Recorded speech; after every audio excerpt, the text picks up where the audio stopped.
सुश्रुत संहिता के important points part number 4। Sushruta मतानुसार रस का स्थान हृदय होता है। यह प्रकृति में सौम्य होता है एवं रस का रंजन यकृत प्लीहा में होता है। ठीक है, तो सुश्रुत जी के अनुसार रस का स्थान क्या है? हृदय। हृदय किस चीज़ का स्थान है? रस का। और ये जो होता है प्रकृति में क्या होता है? रस सौम्य होता है और रस का रंजन यकृत और प्लीहा में होता है। ठीक है, तो रस का रंजन कहाँ पे होता है? यकृत और प्लीहा में, सुश्रुत जी के अनुसार। नेक्स्ट पॉइंट है कि रस की गति। ठीक है, तो 3 गति होती हैं बेसिकली। रस की गतियाँ 3 होती हैं। तो पहली ऊर्ध्व गति, दूसरी अधो गति और तीसरी तिर्यक गति। तो ऊर्ध्व गति जो होती है अग्नि के समान अर्ची के साथ होती है। ठीक है, तो ऊर्ध्व गति क्या होती है? अर्ची बोलते हैं इसे, अग्नि के समान होती है। अधोगति जल के समान होती है। ठीक है, जल के समान अधोगति होती है। और जो तिर्यक गति होती है वो शब्द के समान होती है। शब्द के समान कौन सी गति होती है? रस की तिर्यक गति। नेक्स्ट पॉइंट है कि रक्त मोक्षण का निषेध। ठीक है, तो रक्त मोक्षण हमें कहाँ कहाँ नहीं कराना चाहिए? तो पांडु, अर्श, उदर व गर्भिणी में। ठीक है, तो पांडु, अर्श, उदर और गर्भिणी में हमें रक्त मोक्षण नहीं कराना चाहिए। ठीक है, तो रक्त मोक्षण कहाँ नहीं करवाएं? पांडु, अर्श, उदर और गर्भिणी, इन चारों में रक्त मोक्षण नहीं कराना चाहिए। नेक्स्ट है कि रक्त मोक्षण से पूर्व यवागु पान का निर्देश है। ठीक है, तो रक्त मोक्षण से पहले हमें क्या करवाना चाहिए? या यवागु का पान करवाना चाहिए। यवागु का पान किससे पहले करवाएं? रक्त मोक्षण से पहले। नेक्स्ट पॉइंट है कि रक्त अति प्रवृत्ति में करने योग्य कर्म क्या है? तो क्या है? कषाय द्रव्यों का प्रयोग करें, अन्य सिरा का वेधन करें, क्षार व अग्निकर्म करें और रक्तपान करें। ठीक है, तो रक्त अति प्रवृत्ति है। रक्त की जब ज़्यादा प्रवृत्ति हो जाए, रक्त जब शरीर से बाहर ज़्यादा निकले, ज़्यादा मात्रा में निकले, तो हमें क्या कर्म करना चाहिए? तो कषाय द्रव्यों का प्रयोग करना चाहिए, किसी अन्य सिरा का वेधन करना चाहिए, क्षार व अग्निकर्म करना चाहिए और रक्तपान करना चाहिए। ठीक है, तो रक्त अति प्रवृत्ति में हम लोग, ठीक है, ऑप्शन आएगा तो अन्य सिरा का वेधन, ये सुश्रुत जी ने बोला हुआ है। ठीक है, तो इसको कंफ्यूज कर सकते हैं हम। ऑप्शन में होगा, हम शायद इसको टिक लगा दें कि यार रक्त की अति प्रवृत्ति हो रही है तो अन्य सिरा का वेधन क्यों कराएंगे। ठीक है, लेकिन उस पर टिक नहीं लगाना है, अन्य सिरा का वेधन करवाते हैं सुश्रुत जी के अनुसार रक्त अति प्रवृत्ति में। ठीक है, तो कषाय द्रव्यों का प्रयोग कराएं, अन्य सिरा का वेधन कराएं, क्षार और अग्निकर्म कराएं और रक्तपान करवाएं। नेक्स्ट पॉइंट है रक्त मोक्षण उपरांत देय आहार क्या क्या है? ठीक है, तो न अति उष्ण शीत, न अति शीघ्न स्निग्ध व ईशत यानी कि अम्ल युक्त या अम्ल रहित। ठीक है, तो रक्त मोक्षण के उपबाद में जो है हमें कौन सा आहार देना चाहिए? जो कि ना ही अति उष्ण हो, ना ही अति शीत हो, स्निग्ध हो व ईशत अम्ल युक्त या अम्ल रहित हो। ठीक है, नेक्स्ट है कि रक्तस्राव रोधन के उपायों का क्रम क्या है? ठीक है, तो रक्तस्राव के रोधन के उपायों का क्रम है स्कंदन सबसे पहले कराएं, फिर संधान, फिर पाचन, फिर दहन। ठीक है, दहन सबसे आखिर में अंतिम स्टेप है। ठीक है, तो रक्तस्राव रोधन के उपायों का क्रम क्या है? स्कंदन, संधान, पाचन, दहन। स्कंदन, संधान, पाचन, दहन किसके उपायों का क्रम है? रक्तस्राव के रोधन के उपायों का क्रम है। ठीक है, तो स्कंदन जो सबसे पहले करवाना चाहिए और सबसे आखिरी में दहन, अंतिम दहन। ठीक है, तो क्या क्रम है? रक्तस्राव रोधन के उपायों का क्रम क्या है? स्कंदन, संधान, पाचन और दहन। अब नेक्स्ट आता है कि रक्तस्रावावरोध से होने वाली पीड़ा में मंद उष्ण घृत से परिषेक का विधान है। ठीक है, तो किससे होने वाली पीड़ा में मंद उष्ण घृत से परिषेक का विधान है? ठीक है, तो रक्तस्राव अवरोध। ठीक है, रक्तस्राव अवरोध से होने वाली पीड़ा में मंद उष्ण घृत से परिषेक का विधान है। अब उसके बाद नेक्स्ट आता है कि पूर्ण कर्म वायु एवं कफ दोनों का बताया गया है। ठीक है, तो नेक्स्ट पॉइंट है कि जो पूर्ण कर्म है वो वायु और कफ दोनों का बताया गया है। वायु और कफ का दोनों का कौन सा कर्म बताया गया है? पूर्ण। ठीक है, तो अब नेक्स्ट धातुओं के कर्म। ठीक है, तो सुश्रुत जी के अनुसार डिफरेंट धातुओं के कर्म आगे हम पढ़ेंगे। तो सबसे पहला आता है रस। ठीक है, तो धातुएं यहाँ पे सुश्रुत जी ने कौन कौन सी ली हैं? सबसे पहले उनकी काउंटिंग कर लेते हैं एक बार। रस, रक्त, मांस, मेद, अस्थि, मज्जा, शुक्र। ठीक है, ये नॉर्मल जो हैं वो हैं। उसके बाद पुरीश, वस्ति, स्वेद, आर्तव, गर्भ और स्तन्य। ठीक है, तो इन धातुओं को सुश्रुत जी ने इनके कर्म बताए हैं, कौन कौन से मेन मुख्य कर्म क्या क्या बताए हैं। तो रस का मुख्य कर्म क्या है? तुष्टि और प्रीणन। ठीक है, तुष्टि जमा प्रीणन किसका कर्म है? रस धातु का। रक्त धातु का कर्म क्या है? वर्ण प्रसादन। ठीक है, वर्ण प्रसादन किसका कर्म है? रक्त धातु का। ठीक है, अब नेक्स्ट है कि मांस धातु का कर्म क्या है? पुष्टि। ठीक है, तो मांस धातु क्या करता है? पुष्टि। तो पुष्टि कर्म किसका है? मांस धातु का। मेद धातु का कर्म क्या है? स्नेहन स्वेदन व दृढ़त्व प्रदान करना। ठीक है, तो स्नेहन स्वेदन और दृढ़त्व प्रदान करना किस धातु का कर्म है? मेद धातु का। ठीक है, तो अस्थि धातु का कर्म क्या है? शरीर का धारण करना। तो शरीर का धारण करना किसका कर्म है? अस्थि धातु का। मज्जा धातु का कर्म क्या है? प्रीति स्नेह व बल का कारण बनना। ठीक है, तो प्रीति स्नेह व बल का कारण कर्म किसका है? मज्जा धातु का। शुक्र धातु का कार्य क्या, कर्म क्या है? शुक्र धातु का कर्म है धैर्य चैवन हर्ष व बीज का कारण। ठीक है, तो धैर्य चैवन हर्ष व बीज का कारण किस धातु का कर्म है? शुक्र धातु का। शुक्र धातु का कर्म है धैर्य चैवन हर्ष व बीज का कारण। पुरीष धातु का कर्म क्या है? स्तंभन वायु व अग्नि का धारण करना। ठीक है, तो स्तंभन वायु व अग्नि का धारण करना पुरीष धातु का कर्म है। बस्ती धातु का कर्म क्या है? पूर्ण व क्लेदन। ठीक है, तो पूर्ण और क्लेदन किसका कर्म है? बस्ती का। ठीक है, तो स्वेद का कर्म क्या है? स्वेद का कर्म है क्लेद व सुकुमारता लाना। स्वेद जो है वो क्लेद और सुकुमारता लेके आता है। ठीक है, तो क्लेद व सुकुमारता कौन लेके आता है? स्वेद।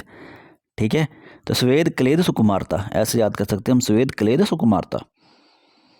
अब आर्तव जो है उसका कर्म क्या है? गर्भकृत। ठीक है, तो गर्भकृत किसका कर्म है? आर्तव का। और गर्भ का कर्म क्या है? गर्भ का कर्म है गर्भ लक्षण कृत। ठीक है, तो गर्भ लक्षण कृत। ठीक है, तो आर्तव का कर्म क्या है? गर्भकृत। और गर्भ का कर्म क्या है? गर्भ लक्षण कृत। ठीक है, तो गर्भ और कृत के बीच में लक्षण आ गया तो ये गर्भ का हो जाएगा, और अगर गर्भ और कृत के बीच में लक्षण नहीं आएगा, गर्भकृत होगा तो आर्तव हो जाएगा। ठीक है, तो गर्भ लक्षण कृत जो है एक वर्ड बन रहा है तो वो गर्भ का हो गया, और गर्भकृत जो है वो आर्तव का हो गया। स्तन्य का लक्षण क्या है? स्तन्य स्तन्योरोपिनीतवम जन्यति। ठीक है, स्तन्य और पीनत्वम जन्यति। स्तन्योरोपीतम जन्यति। स्तन्योरपीनत्वम जन्यति। स्तन्योरोत्पीनत्वम जन्यति। स्तन्योरपीनत्वम जन्यति। ठीक है, स्तन्य का कर्म है। नेक्स्ट है कि विभिन्न क्षयों के लक्षण। ठीक है, तो विभिन्न क्षयों के लक्षण बताए हैं। तो पुरीष क्षय का क्या लक्षण है? हृत और पार्श्व में पीड़ा। ठीक है, हृत पार्श्व में पीड़ा किसके क्षय से होती है? पुरीष के क्षय से। ये सभी हम सुश्रुत के अनुसार पढ़ रहे हैं। पुरीष क्षय में पीड़ा जो होती है, ठीक है, पुरीष क्षय में क्या होता है? क्या लक्षण है? जब पुरीष का मल का क्षय हो जाएगा तो हृत और पार्श्व में पीड़ा होगी। मूत्र क्षय का लक्षण क्या है? वस्ती में तोद होगा, वस्ती में वेदना होगी। ठीक है, तो वस्ती तोद जो है वो मूत्र क्षय का लक्षण है। स्वेद क्षय का लक्षण क्या है? स्पर्श वैगुण्य और स्वेदनाश। ठीक है, तो स्पर्श वैगुण्य और स्वेदनाश जो है वो स्वेद क्षय का लक्षण है। गर्भ क्षय का लक्षण क्या है? गर्भ अस्पंदन व गर्भ का नहीं बढ़ना। ठीक है, तो गर्भ क्षय का लक्षण क्या है? गर्भ अस्पंदन व गर्भ का नहीं बढ़ना। गर्भ अस्पंदन व गर्भ का नहीं बढ़ना है गर्भ क्षय का लक्षण। ठीक है, तो सुश्रुत चिकित्सा स्थान 8वें क्या बोलते हैं? 8वें मास में क्षीर वस्ती व मेद्य अन्न का प्रयोग करें। ठीक है, सुश्रुत जी के चिकित्सा स्थान के में क्या बोला गया है कि 8वें मास में क्षीर वस्ती व मेद्य अन्न का प्रयोग करना चाहिए। किसमें? गर्भ क्षय में। ठीक है, तो गर्भ क्षय का लक्षण क्या है? कि गर्भ अस्पंदन व गर्भ का नहीं बढ़ना। नेक्स्ट है धातु वृद्धि लक्षण। ठीक है, धातु वृद्धि लक्षण। तो रस वृद्धि में हृदय उत्क्लेद। ठीक है, तो रस वृद्धि धातु रस रक्त मांस मेद। ठीक है, रस रक्त मेद मज्जा शुक्र पुरीष मूत्र स्वेद और गर्भ वृद्धि। ठीक है, तो सुश्रुत जी ने इनकी वृद्धि बताई है। मांस की वृद्धि बताई है। ठीक है, रस रक्त मांस की नहीं बताई है, मेद मज्जा शुक्र की बताई वृद्धि, फिर पुरीष मूत्र स्वेद और गर्भ वृद्धि। ठीक है, तो रस वृद्धि का लक्षण क्या है? हृदय में उत्क्लेद, हृदयोत्क्लेद किसका लक्षण है? रस वृद्धि का। रक्त वृद्धि का लक्षण क्या है? सिरा पूर्णता, सिरा में पूर्णता। ठीक है, रक्त वृद्धि का लक्षण है। मेदो वृद्धि का लक्षण क्या है? काश व श्वास, काश और श्वास मेद की वृद्धि का लक्षण है। मज्जा वृद्धि का लक्षण क्या है? सर्वांग नेत्र गौरव। सर्वांग नेत्र गौरव जो है वो मज्जा वृद्धि का लक्षण है। शुक्र वृद्धि का लक्षण क्या है? शुक्र अश्मरी। शुक्र अश्मरी जो है वो लक्षण किसका है? शुक्र वृद्धि का। ठीक है, तो शुक्र में अश्मरी जो है शुक्र वृद्धि का लक्षण है। पुरीश वृद्धि का लक्षण क्या है? आटोप और शूल। आटोप और पुरीश की वृद्धि में आटोप और शूल हो जाता है। आटोप व शूल जो है वो पुरीश वृद्धि में होता है। मूत्र वृद्धि का लक्षण क्या है? वस्तितोद व आधमान। वस्तितोद में वस्ती में पीड़ा व आधमान जो है वो मूत्र की वृद्धि का लक्षण है। ठीक है, देखो मूत्र की वृद्धि में वस्तितोद और आधमान होगा, शुक्र की वृद्धि में शुक्र अश्मरी होगी। ठीक है, अब नेक्स्ट पॉइंट आता है कि स्वेद वृद्धि। स्वेद वृद्धि में क्या लक्षण है? दौर्गंध्य व कंडु का होना। दौर्गंध्य व कंडु किसमें होती है? स्वेद की वृद्धि में। ठीक है, और गर्भ वृद्धि का लक्षण क्या है? कि जठराभि वृद्धि। जठराभि वृद्धि स्वेदम च। जठराभि वृद्धि स्वेदम च। जठराभि वृद्धि स्वेदम च गर्भ वृद्धि का लक्षण है। ठीक है, गर्भ वृद्धि का लक्षण क्या है? जठराभि वृद्धि स्वेदनम च। ठीक है, तो वस्तितोद, मूत्रक्षय और मूत्र वृद्धि, ठीक है, दोनों का लक्षण है। ठीक है, वस्तितोद, मूत्रक्षय और मूत्र वृद्धि दोनों का लक्षण है। ठीक है, तो मूत्रक्षय और मूत्र वृद्धि दोनों में वस्तितोद होता है। ठीक है, और मूत्र क्षय भी होगा और मूत्र की वृद्धि भी होगी, तो इन दोनों में वस्तितोद होगा ही होगा। ठीक है, अब नेक्स्ट पॉइंट है कि ओज के गुणों में स्थिर व सर दोनों गुण बताए गए हैं। ठीक है, तो ओज के गुणों में स्थिर व सर दोनों गुण बताए गए हैं। ठीक है, तो स्थिर व सर दोनों गुण किस में बताए गए हैं? ओज के गुणों में। नेक्स्ट पॉइंट है कि ओज को प्राणायतनम उत्तमम कहा गया है। ठीक है, तो प्राणायतनम उत्तमम किसको कहा गया है? ओज को। प्राणायतनम उत्तमम ओज को कहा गया है। अब नेक्स्ट पॉइंट है कि ओज की विकृतियाँ। तो ओज की विकृतियाँ कितनी होती हैं? 3। ठीक है, 3। तो ओज की विकृतियाँ होती हैं 3। क्या क्या नाम है उनका? विसृंस, व्यापद और क्षय। ठीक है, तो विसृंस, व्यापद और क्षय ये ओज की विकृतियाँ हैं। ओज की विकृतियाँ 3 हैं, विसृंस, व्यापद और क्षय। ठीक है, अब उसके बाद नेक्स्ट है कि स्थौल्य चिकित्सा। स्थौल्य की चिकित्सा क्या है सुश्रुत जी के अनुसार? ठीक है, तो रूक्षण, छेदनी पदार्थ एवं लेखन बस्ती। ठीक है, तो रूक्षण, छेदनी पदार्थ एवं लेखन बस्ती का प्रयोग स्थौल्य की चिकित्सा में करना चाहिए। ठीक है, तो स्थौल्य की चिकित्सा है रूक्षण, छेदनी पदार्थ व लेखन बस्ती। कार्य चिकित्सा क्या है? बृहण बस्ती व व्यायाम। ठीक है, तो कार्य चिकित्सा क्या है?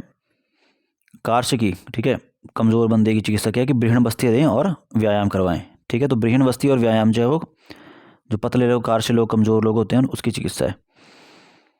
नेक्स्ट पॉइंट है कि यव का प्रयोग जो है स्थौल्य एवं कार्य दोनों में निर्दिष्ट है। ठीक है, तो स्थूलता और कृशता, ठीक है, स्थौल्य एवं कार्य इन दोनों में किसका प्रयोग निर्दिष्ट है? यव का। ठीक है, तो बहुत इंपॉर्टेंट पॉइंट है कि यव का प्रयोग सुश्रुत जी के अनुसार स्थूलता में भी, स्थौल्य में भी कर सकते हैं और कार्यता में भी कर सकते हैं। नेक्स्ट पॉइंट है कि कर्णवेधन। ठीक है, तो कर्णवेधन के बारे में सुश्रुत जी क्या बोलते हैं कि कर्णवेधन जो रक्षा व भूषण से रक्षा व भूषण के निमित्त करते हैं। कर्णवेधन क्यों करते हैं? रक्षा व भूषण के निमित्त करते हैं। कर्णवेधन जो है वो आरा या सुई से वेदन करते हैं। ठीक है, कर्णवेधन जो है या तो आरा से करेंगे या सुई से वेदन करते हैं।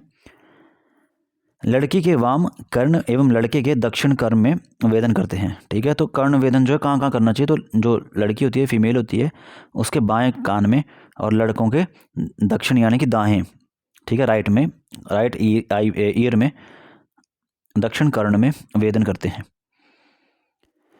फिर योग्य वेदन पर तिल्ली के आम तैल से परिसेचन करते हैं। ठीक है, वह 3-3 दिन पर वर्धन को का प्रयोग करते हैं, वर्धनकों का प्रयोग करते हैं। ठीक है, तो योग्य वेदन पर तिल्ली के आम तेल से परिसेचन करने पर तथा 3-3 दिन पर वर्धनों का प्रयोग करते हैं। नेक्स्ट है कि कर्णवेधन में हीन कर्ण, बल्लीकर्ण, यष्टिकर्ण, संक्षिप्त व काकोष्ठक असाध्य माने गए हैं। ठीक है, तो कौन कौन से जो कर्णवेधन है असाध्य माने जाते हैं? ठीक है, तो हीन कर्ण, बल्लीकर्ण, यष्टिकर्ण, संक्षिप्त व काकोष्ठ। ठीक है, काकोष्ठ, तो कितने हो गए? 5 हो गए। ठीक है, तो हीन कर्ण, बल्लीकर्ण, यष्टिकर्ण, संक्षिप्त व काकोष्ठ ये असाध्य माने गए। ये 5 असाध्य माने गए।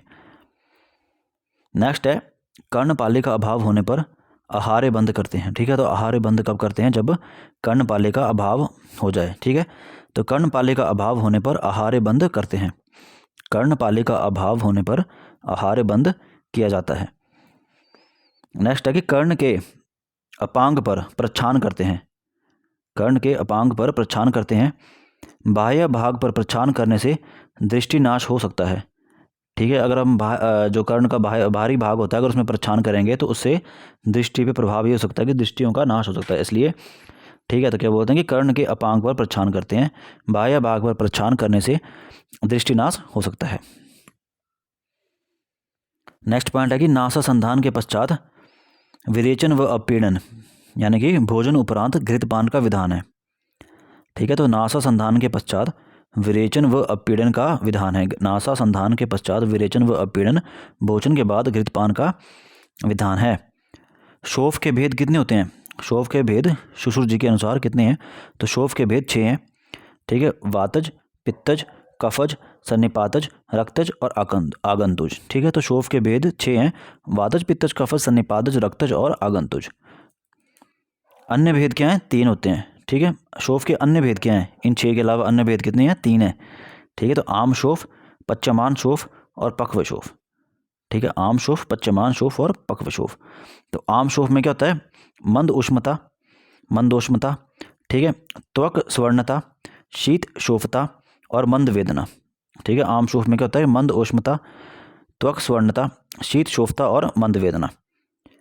पच्यमान शोफ में क्या होता है कि सूचि भीरेव निस्तुधते शस्त्रेण भिगत दहाते पच्यत इव चाग्निक्षारा। ठीक है, फिर पक्व शोफ में क्या होता है? वेदनोपशांति पांडुता, बलि प्राण दुर्भाव, भक्ताभिकांक्षा। फिर नेक्स्ट है कि कफज पक्व शोथ के लक्षण क्या होते हैं? यानी कि आम शोफवत होते हैं।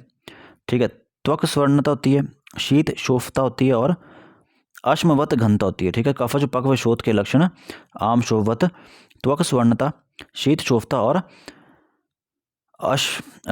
अश्मवत घनता। अब नेक्स्ट आता है कि तस्कर वृत्ति। ठीक है, तो वह वैद्य जिसे आम व पच्यमान का ज्ञान नहीं हो। ठीक है, श्वपच यानी कि चांडाल, आम शोफ को चीरने वाला वैद्य। ठीक है, तो तस्कर वृत्ति क्या होती है कि तस्कर वृत्ति वाला वैद्य वो होता है जिसको आम और पच्यमान का ज्ञान नहीं है। ठीक है, अब पीछे भी हमने पढ़ा था कि तस्कर किसको बोलते हैं, शायद फर्स्ट पार्ट में पढ़ा था। तस्कर उसको बोलते हैं जिसको ना देखी हुई चिकित्सा का ज्ञान हो, ना शास्त्रों में दी हुई चिकित्सा का ज्ञान हो। ठीक है, तो तस्कर वृत्ति जो होती है वो वैद्य कौन सा होता है? जिसे आम और पच्यमान दोनों का ज्ञान ना हो। आम और पच्यमान आम और पच्यमान का ज्ञान जिस वैद्य को नहीं होता वह तस्कर वृत्ति का होता है। श्वपच यानी कि चांडाल, आम शोफ को चीरने वाला वैद्य। ठीक है, आम शोफ को चीरने वाला वैद्य कौन होता है? उसको चांडाल बोलते हैं, श्वपच बोलते हैं। नेक्स्ट है कि आम शोफ का भेदन करने से क्षतज विद्धि हो सकती है। आम शोफ का अगर भेदन करेंगे तो क्षतज विद्धि हो सकती है। पक्व शोफ का भेदन ना करने से वह नाड़ी में बदल सकता है। अगर जो शोफ पक चुका है अगर हम उसका भेदन नहीं करेंगे, ठीक है, उसमें अगर चीर नहीं लगाएंगे तो वो नाड़ी में बदल जाएगा। ठीक है, अंदर ही अंदर फिस्टुला बन जाएंगे। नेक्स्ट पॉइंट है कि बाह्य प्राण है अन्न। ठीक है, तो अन्न क्या है? बाह्य प्राण। और आभ्यंतर प्राण कौन सा है? शक्ति। आभ्यंतर प्राण है शक्ति और बाह्य प्राण है अन्न। बंधन कर्म भूर्ज, गूलर, तूलफल, संतानिका, ताम्र व लौह से भी करने का विधान है। ठीक है, तो बंधन कर्म जो है वो किस किस से हम कर सकते हैं? और भूर्ज से, गूलर से, तूलफल, संतानिका, ताम्र व लौह से भी कर सकते हैं। ठीक है, तो भूर्ज, गूलर, तूलफल, संतानिका, ताम्र व लौह से हम जो है बंधन भी कर सकते हैं, बंधन कर्म भी कर सकते हैं। नेक्स्ट है यंत्रणा भेद। यंत्रणा के 3 भेद हैं। ठीक है, यंत्रणा के कितने भेद हैं? 3। क्या नाम है उनका? ऊर्ध्व, अधः व तिर्यक। यंत्रणा के 3 भेद हैं, ऊर्ध्व, अधः व तिर्यक। ऊर्ध्व, अधः व तिर्यक यंत्रणा के 3 भेद हैं। नेक्स्ट है बंध का लक्षण। ठीक है, तो गाढ़ बंध का लक्षण क्या होता है? पीड़न पर भी पीड़ा ना हो। ठीक है, गाढ़ बंध का लक्षण क्या होता है कि जो पीड़न होता है उस पर भी पीड़ा ना हो। शिथिल बंध का लक्षण क्या है? कि श्वास के साथ हिले। शिथिल बंध जो होता है वो श्वास के साथ हिलता है। और जो समबंध होता है वो नैव गाढ़ो न शिथिलो। ठीक है, ना वो नवगाढ़ की तरह होता है ना वो शिथिल होता है। अब नेक्स्ट है कि गाढ़ बंधन योग्य स्थल, नितंब, कुक्षी, कक्षा, वंक्षण, उरुवशीर। ठीक है, नितंब, कुक्षी, कक्षा, वंक्षण, उरुवशीर जो वो गाढ़ बंधन योग्य स्थल हैं। शिथिल बंधन योग्य स्थल कौन कौन से हैं? नेत्र व संधि, जो नेत्र और संधि होते हैं वो शिथिल बंधन योग्य स्थल हैं। ठीक है, तो शिथिल बंधन योग्य स्थल दो ही बताए सुश्रुत जी ने, नेत्र और संधि। नेत्र और संधि शिथिल बंधन योग्य स्थल हैं। शेष स्थानों पर संबंध करना चाहिए, बाकी जो स्थान उन पे संबंध करें। ठीक है, तो अब नेक्स्ट पॉइंट है कि चलो अभी के लिए इतना ही करते हैं इस वाले पार्ट में। Thank you.